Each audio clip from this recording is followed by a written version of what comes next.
আপনি কি জানেন শ্রীমদ্ ভাগবতম কেন এত মহিমান্বিত? চলুন আজকের শ্লোকটি পাঠ করি।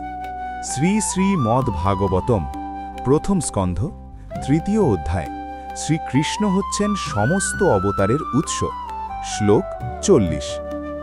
ঈদং ভাগবতম নাম পুরাণম ব্রহ্ম সম্মিতম উত্তম শ্লোকচরিতম চকার ভগবান ঋষি নিঃশ্রেয়সায় লোকস্য ধন্যং স্বস্তিয়ায়নং মহৎ।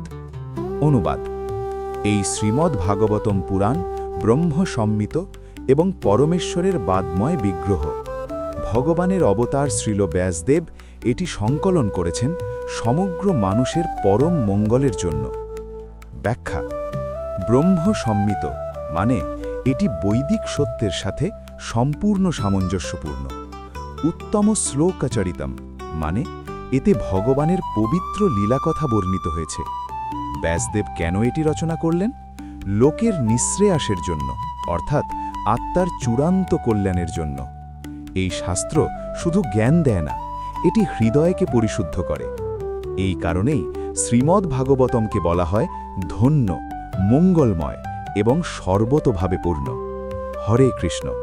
পরবর্তী শ্লোকে আবার দেখা হবে।